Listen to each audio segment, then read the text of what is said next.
Hi everyone, thank you all for tuning into my new channel. I will get into the reasons why I created this channel a little bit later in the video, but let's just go ahead and let's get right to it. Why I quit being a flight attendant and why I feared for my safety. But before I begin, go ahead, smash that like button if you like what you see, comment, and subscribe if you want to see more. So I applied to be a flight attendant back in summer 2022, and it was the third time I applied for a flight attendant position. Second time with the airline in which I worked for. I was a teacher for 13 years and applied twice prior to the pandemic, but I never made it past the video interview. So after teaching kindergarten for a year, I decided to go for it once more, and this time was offered a face-to-face, which was in Houston. I flew to Houston, nailed the interview, and was given a CJO, a conditional job offer. I began training in October 2024, and it was a very intense 6.5-week training. But I made it. I made it through, not having to use any of my retakes, which was great. You only get 2 for written exams, and you need to pass with an 80%, or you have 2 attempts on 1 exam, and if you don't pass the second time with a 90%, then you're released. But it was undoubtedly a proud moment in my life, and I graduated, returned home to the DC area where I'd be Dulles based. For the first 6 months of probation, it was pretty exciting. I had a terrific time, honestly. I got to work trips to Rapid City, which was my very first trip, and I got to see Mount Rushmore, even though it was 3 degrees Fahrenheit outside. Ooh. Then I was sent to Aruba, Paris, Honolulu, and a number of other interesting places, and those were amazing trips. I got through probation already having some amazing experiences under my belt, even though I did have a couple of challenges, a couple of hurdles. There were a few emergencies, which made probation somewhat difficult.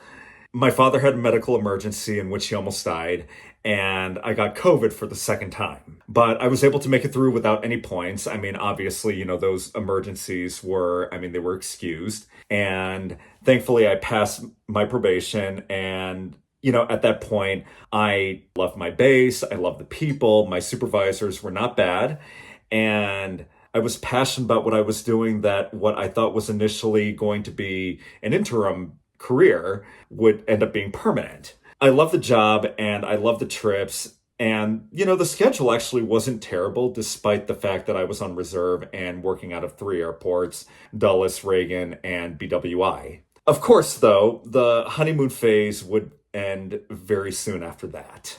I'm not really sure if I got lucky or what it was, but so my probationary period ended June 11th of 2023, and that actually coincided with the company's system meltdown, and as well as the summer travel season, which in more ways than one made me feel the dreaded F word, fatigue. Again, I was fortunate because when my airline had the system meltdown, which seemed to cause innumerable cancellations, flight attendants were getting stranded right and left, I was actually one of the lucky ones that got stranded in cities not too far away from my home or my base. Crew scheduling was taking up to anywhere from 2 to 6 hours to reach, and a lot of flight attendants who were trying to reach them, they just gave up altogether. They just could not get through. They were getting, stranded in numerous cities and, all over the country, all over the world, and were even getting lost in the system. Crew scheduling actually hung up on me at one point, so I really had a hard time reaching them as well. But the first time I got stranded and lost in the system, I was in Hartford, Connecticut, and what was supposed to be 14 hours there turned into 40 hours. And my 7-leg 3-day turned into a 2-legger instead. Then my 6-leg 2-day with the 14-hour in Buffalo fell apart and turned into a 1-leg, 1 deadhead with 25 hours in, it was a 25-hour Newark layover, but it's a long layover, so you stay in downtown New York City, which was great. I went to Central Park, I explored Times Square and other areas of New York City. I love New York City. But, honestly, that was when I began to see more clearly the bigger picture, and I was beginning to see how flight attendants were truly being treated, as there was this kind of sense of abandonment because of that meltdown. FAs were being ignored and left to fend for themselves. And I thought, well, I lucked out personally, but this could have easily have happened to me, and it could easily happen to me in the future. And the company encouraged self-help, which is, okay, so if they're not able to reassign you or they cannot get you a hotel, you pay for the hotel or you pay for accommodations out of pocket, and then they eventually reimburse you. The problem with that, though, is that for a lot of first-year flight attendants, it is impossible because, especially during that time, hotels were completely booked. It was, summer travel, and this was happening to a lot of flight attendants, and a lot of hotels were too expensive. So, again, we're not making a whole lot of money. We don't really have a whole lot of money saved. And it was just, financially, it was very difficult, very challenging. And it was even more difficult if you're stranded in places like Amman, Accra, or just any destination in which, the culture is significantly different from, what you're used to. Not to mention flights were being canceled in abundance. And the thing is that there was a huge controversy involving the CEO of my company last summer. He actually was able to take a private jet out of Newark back to Denver, while everyone else, including the flight attendants, were left to fend for themselves as flights, like I said, were just, they were being canceled right and left. And when that happened, that actually left a very sour taste in my mouth and did not leave a good overall impression on me. And that's kind of when I began to see the reality. The challenges of being a reserve flight attendant, especially in Washington, D.C., became more prevalent, especially during the summer season. After the meltdown ended, my schedule got back to normal, and it was 6 days on reserve with 24 hours on call. And covering 3 airports, it was especially difficult when crew scheduling would call you at 1:30 or 2 o'clock in the morning for a 5 a.m. report in BWI, because BWI, from where I live, it's an hour and 25 minutes one way without traffic. Without traffic. For any Washingtonians watching my video, you know how 66 and 495, 395, 295, and 95 could be. And if any accidents occur in any of those routes, that's when, what really hits the fan. Well, the summer was strenuous and a real endurance test. And some of you may actually kill me for saying this, but I had a really tough time working, being slammed with 7 international trips in consecutive weeks. I know you're like, oh, boo-hoo, they sent you to all these international destinations. Poor you. But let me put it to you into perspective. For those who are not very familiar with being a flight attendant, the flight attendant schedule, and being a reserve.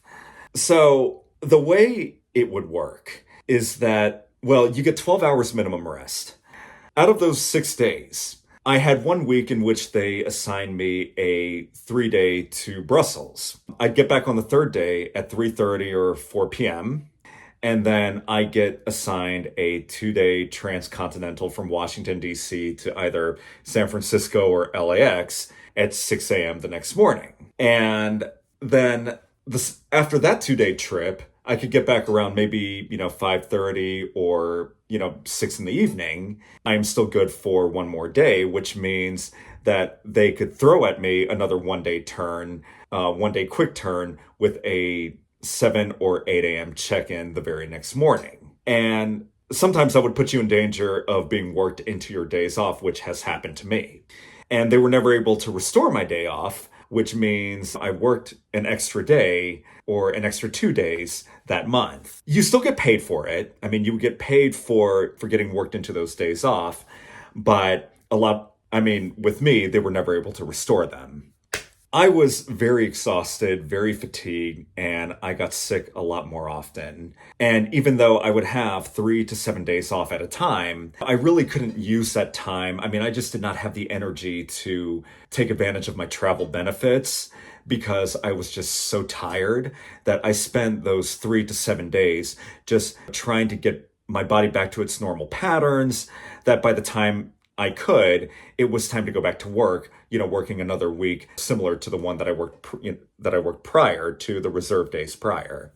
Some of the supervisors tried to encourage getting to sleep a little bit earlier, so that I was at least rested enough by the time crew scheduling called me at 1:30 or 1:45 if I was pretty high up on the list. But my sleep patterns were so thrown off because I was changing time zones constantly, and I would have one trip with a 5 p.m. to 8 p.m. check-in, then another with a 5 a.m. to 6 a.m. check-in. And it was just really difficult for my body to make the adjustment, and it just could not get into its normal clock, its normal cycle. And so by the end of last summer, that was the first time I started thinking about leaving, thinking about quitting. But also I thought to myself, okay, you know what? Power through until the end of the year, until you're 1 year, and see how you feel then. And hopefully things would get better, which they did, but they didn't. Okay, let's talk about the pay. So, as a teacher, I'm used to being on the lower end of the pay scale. Now, I never really had any jobs of like glitz and glamour. I unfortunately never had anything where I was really making like a solid livable wage. And that is something that really has been a huge problem, especially in our economy, especially with inflation. And I mean, for me, it seems like it's been an eternity. It's always been that way in our country. So the thing is that what made being a flight attendant so challenging was that a lot of flight attendants only start with 27 to 29,000 a year. And having to work out of cities like New York City, Boston, San Francisco, LA, Washington, D.C., and so on, 27 to 29K annually does not even put a dent in the rent living in cities like these. That's why a lot of flight attendants had to commute.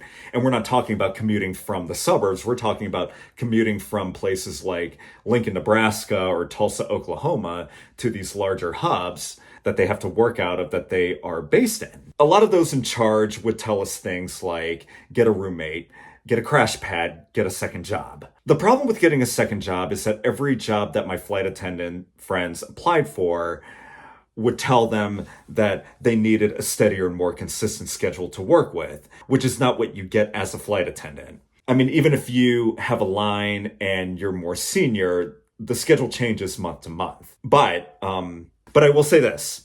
I know it may not be ideal for a lot of you, but those who really want to become flight attendants and are passionate about being a flight attendant, I do highly recommend working as a substitute teacher, because first of all, substitute teachers are in dire need. Second of all, you make your own schedule as a sub. When they call you, you can either choose to accept or reject the job, as long as here in Virginia, you work, I think like 3 to 6 assignments per semester. So you only need to work 3 to 6 days from like August to January, and 3 to 6 days from January to June. So being an educator, I will say, if you are a flight attendant, please consider being a substitute teacher. We do need more subs. Anyway, thing is though, the average rent for an apartment in Washington, D.C. is anywhere between $2,080 to $3,400 a month. As a reserve flight attendant, you're pretty much at the mercy of crew scheduling. I mean, you have no control over your schedule whatsoever, with the exception of, you can try to put in for PTOs and personal drops, but that's pretty much it. The straw that broke that camel's back for me was when crew scheduling, especially towards the Thanksgiving and winter holidays, began sending me to BWI more often. And during the holidays, they scheduled consecutive trips back to back, exactly 12 hours after debrief of each trip, a few of which only had 10 to 11 hour layovers at a time at each destination. In the beginning, I was feeling like one of the lucky ones, because I was getting good trips. The assignments were amazing, and my schedule was actually not bad at all. And a lot of the times, especially when I was on minimum fly and it was off season, there were days at a time I didn't really have to work. As a ready reserve though, you do have to be on call. So, you can't really stray too far away from your house or wherever you are. But it was downtime, and it was just an opportunity to relax just a bit.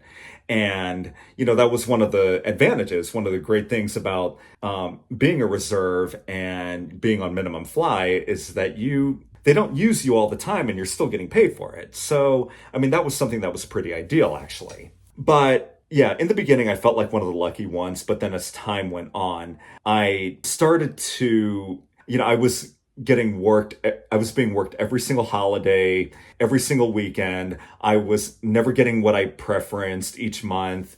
And crew scheduling would constantly reassign me. And usually it would be from a good trip with working one of my favorite positions to a bad trip as the load position, which was my least favorite personally.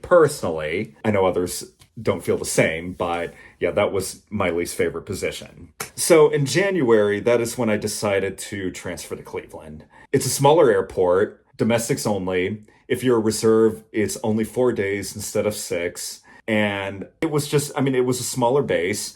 I actually was senior enough to have a line, which was great. And also Cleveland was where my boyfriend was based. In my mind, working out of Cleveland would be a significant improvement. And it was for a time. But then commuter flights would fill up constantly. And a lot of those flights I couldn't even get on. And I would have to make the 6-hour trek to Cleveland by car and going through toll roads. The Pennsylvania and Ohio Turnpike, one way was about $35. So I'm spending $70 total. And I was also factoring in the cost of hotels and buying food. And just there were a lot of other factors that kind of compounded on top of that made me begin to realize that this life really wasn't for me, and I was not wired for this. All right, the final straw. This involved an incident in Denver several months ago that I found to be somewhat traumatic. This was at the height of the Boeing controversies, especially with the MAX planes, and funnily enough, this incident actually involved a Boeing MAX. So I'm going to withhold some information and be ambiguous in some of the details to protect some of the people involved. But what had happened was that there was an issue in which an internal inadvertent slide deployment could have occurred at my door, which could have severely injured me or maybe even worse. In training, we are taught to use our so-called cuss words, which are not actual cuss words, but safe words, when we don't feel safe working a flight with a potential safety issue or hazard. I brought this to the attention of the captain. He called in flight in Chicago, and the supervisor called me, and she just completely chastised me, threatened me, and warned me that I would be putting my job in jeopardy if I don't work the flight and allow it to leave on time, since it was already deferred. But the thing is that they were deferring something that should not have been deferred in the first place. But again, I'm not going to really get into all of that.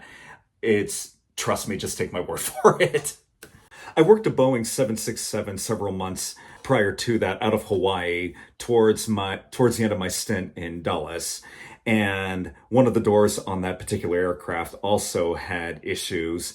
And one of the flight attendants who was assigned to that door, she expressed that she did not feel comfortable being at that door. So once again, we brought it to the attention of the supervisor. We told them that we did not feel safe operating this aircraft, to which they threatened consequences if we decided to, walk off the flight. So the thing is this. The issue in Denver, that was deferred, and maintenance also deferred this particular issue on the aircraft getting out of Hawaii. But the problem with the 767, that particular 767, was this. That was the second time that door had been deferred on that particular trip. It was delayed. It was severely delayed getting out of Dulles the day before, because there was an issue with the sensors and the slide on that door. Well, a problem can only be deferred so many times. And it was interesting because the safety team, 1 week later, they called me and they thanked me for filing a report about that particular aircraft, because after 1 week, And, with the ongoing issues, they told me the plane was still in use. It was still being operated. It was still active. Okay. I mean, after the incident in Denver, that was when I realized my safety did not matter to the company. And that left an extremely bitter taste in my mouth. I mean, my heart was racing. I was just so apprehensive. And I was just so angry at the way that I was treated by that supervisor in Chicago that called me in Denver. It was just such a horrible feeling. I was bullied. I was verbally abused. And I mean, it had been emphasized throughout training. If you see something, say something, especially if it's safety related. But I learned the hard way that that was just not the case. And so that incident was when I realized I had to leave. It was time for me to go. What I learned in all of this was, and I mean, not to defend the airline too much and not to make excuses for them, because yeah, I mean, safety is a top priority. We cannot be incognizant to that. But because the airline, along with a lot of others, are going through contract negotiations, things are completely in disarray at the moment and very stressful. So I cannot say I'm surprised by some of the things I saw and went through, but right now there's just a little too much instability and tension, I guess. And I'm really not cut out for it. And it's just, if I am meant to be a flight attendant at some point, this was just not the right time to be it. What I went through, though, was my experience and my experience alone. And not all flight attendants are going through this. Please don't get discouraged by what I said. I know it sounds like a lot of negatives, but believe me, there are a lot of positives that come with the job. I mean, I think that it may have just been an over self-justification as to why I left the company, because a lot of people didn't understand it. A lot of people were confused by it. I didn't really garner widespread support when I wanted to quit, because, I mean, everyone was like, well, oh my God, I mean, it's such a better look on you. I mean, trust me, you're so much happier doing it than when you were a teacher. And I mean, you have all of these opportunities, you will move up, you can travel the world, et cetera, et cetera. And I mean, eventually the money, it's going to get so much better. And it does. But look, I didn't want to wait like 5, 6, or 7 years for things to get better. I was miserable. I was depressed, and I was just not cut out for this line of work, for this lifestyle, especially right now. But for anybody that wants to be a flight attendant, let me just tell you this. A better contract is just around the corner. We are making a lot of strides, and I do believe the conditions will improve along with flight attendants' ways of life. Honestly, in the end, I came out with a feeling of triumph, and I do not walk away at all feeling defeated, because everything I wanted to prove to myself, I proved it. I matured, I persevered. I felt I achieved so much and saw so much, and it was such a rich experience. And it helped me to create memories that I will carry with me for the rest of my life. And a lot of good that came out of it. I met my partner, Jack. I made some amazing friends. I just created such close bonds with, so many people that became like family to me. And I realized a determination within that I never knew that I had or possessed. And honestly, if I could go back and do it again, I would, and, not change anything about that experience. And it's safe to say that there is absolutely nothing I regret about it, and I am thrilled to have done it. All right, life after being a flight attendant and my current plans. Well, actually, I accepted a full-time position with the public schools. I will be starting my new job in about a month. And I'm just going to take the rest of the summer off. I just completed my novel. It is now published. It's a romantic comedy called With Love for Josephine Hart. And I'm actually going to post the details in the description. Please purchase it, support the author's community, the writing community. And yeah, tell your friends about it. If you know anybody that loves to read, please just go ahead and let them know about me and about my channel. And yeah. I'm also going to be going back to school. I am going to be finishing up my early childhood certification. So I am enrolled in classes this fall, and my final semester should be in spring. I should have it by next summer. So fingers crossed, pray for me. And after that, I plan to pursue a second bachelor's, my master's, and then I would like to work towards a doctorate and eventually become a professor at hopefully Carnegie Mellon University or the University of Cincinnati, depending on where things go with me and Jack. Thank you so much for tuning into my new channel. I created this channel because at Unequivocally Me, I deemed too inconsistent. I went through different phases in those 3 years, and in lots of ways, I was still growing up. I was unsure of my true identity as a YouTuber, hence the irritating number of name changes.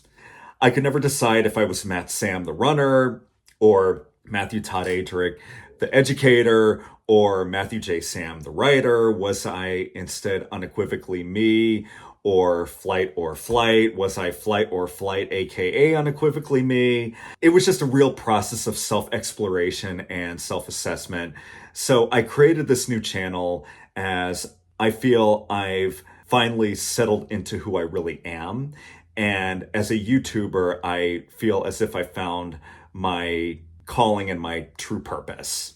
The Matthew Alisher Show is my new beginning, and I'm excited to post new content in which I have a stronger sense of the direction my videos are going. I feel in a lot of ways I am finally settled, knock on wood. All right, everybody, thank you so much for watching. Like, comment, share, and subscribe, and I will see you all next time.